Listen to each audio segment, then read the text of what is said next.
Hello again, this is Bill Irvin with AboveTopSecret.com, still here at the UFO Conference just outside of Fountain Hills, Arizona. We had a chance to speak with someone a lot of ATS members will really appreciate, Mr. Stanton Friedman. He spoke to us about what he thinks about debunkers and skeptics in the field of ufology. He doesn't like debunkers, but he feels skeptics are important. I'm sure you're going to enjoy the interview.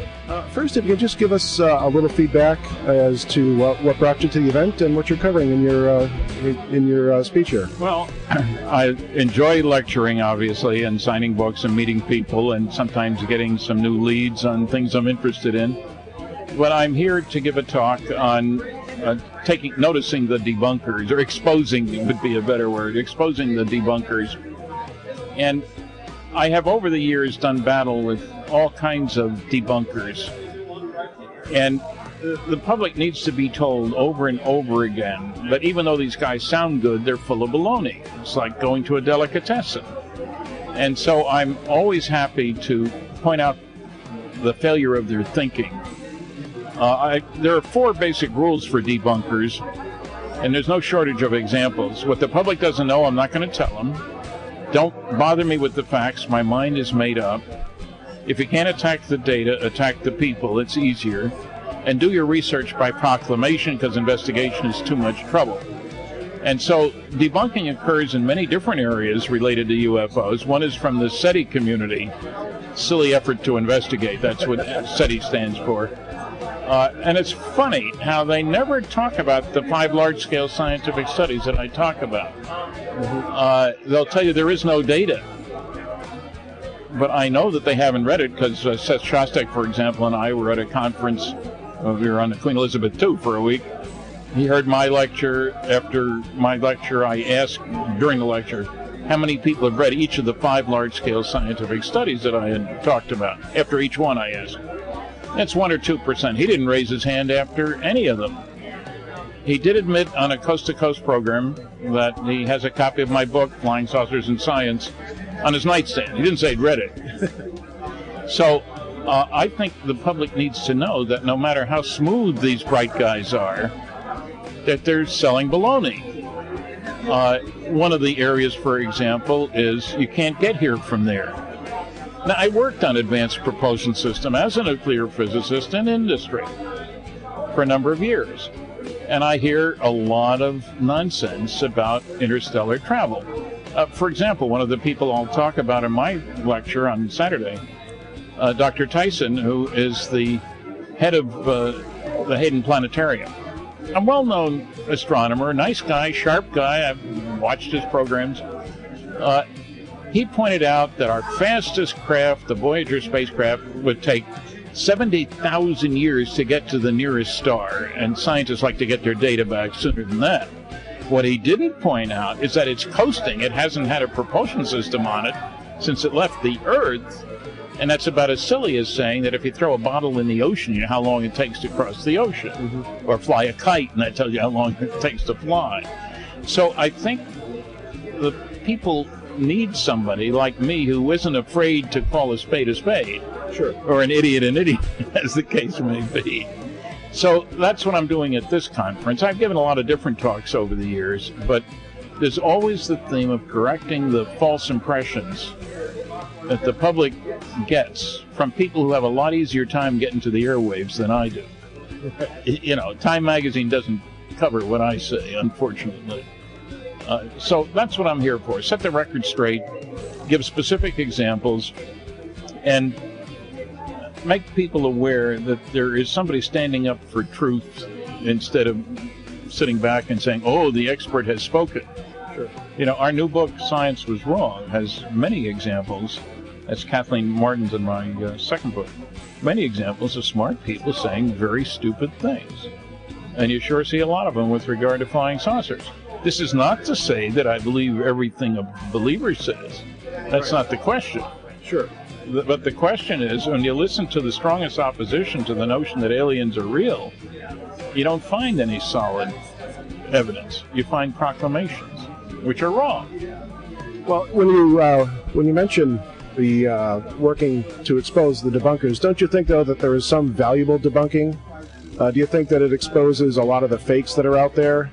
and then puts maybe some of the sightings to a harsher test that maybe without the debunking may not necessarily exist? It is true that once in a while a debunker raises a point that forces somebody to go back and do a little more homework to prove the debunker wrong, is what it boils down to. But they also have the untoward effect of scaring people away from speaking out publicly. Definitely.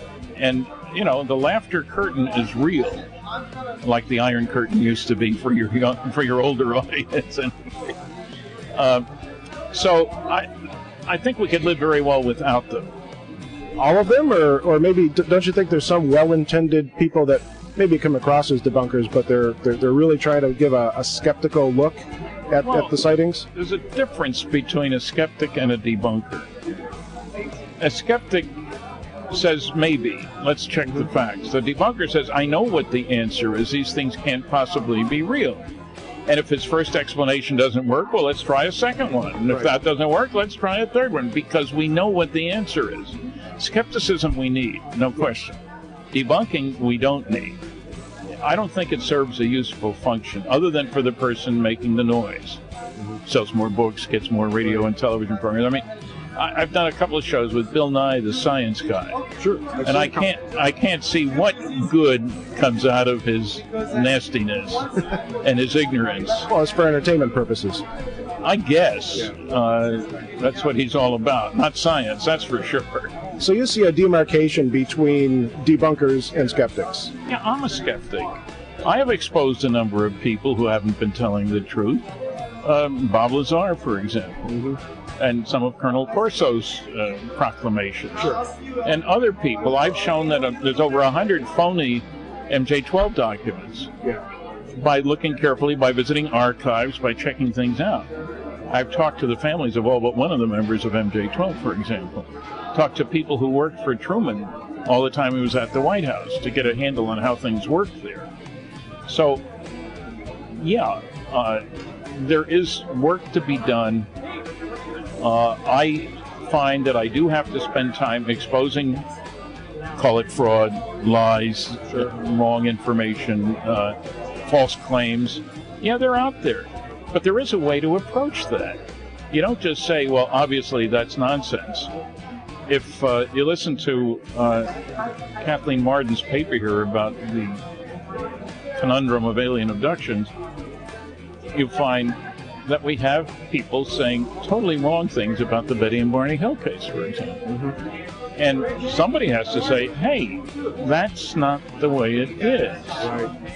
And remember that, well, for example, one of the strongest debunkers there is Dr. Susan Clancy, PhD from Harvard, no less, who seems to get everything wrong in her book. But because of her status, she's listened to. She got a lot of time on Peter Jennings' mockumentary. So somebody has to stand up who has some credentials and can stand the nonsense that these guys put out. And has thick skin. Well, yeah, thick skin goes with the territory. Yeah, I was in high school debating. I learned a couple of things. One is don't lie, stick to the facts. The second is know your facts, know both sides of the story. So you know what arguments the other guys can make, and you're ready for them. Don't depend on chance. Maybe he'll say something I can refute. You've got to know what the stories are. So, yeah, there is a need for skepticism about almost everything. But as we point out in Science Was Wrong, being a debunker can cost lives, a lot of lives.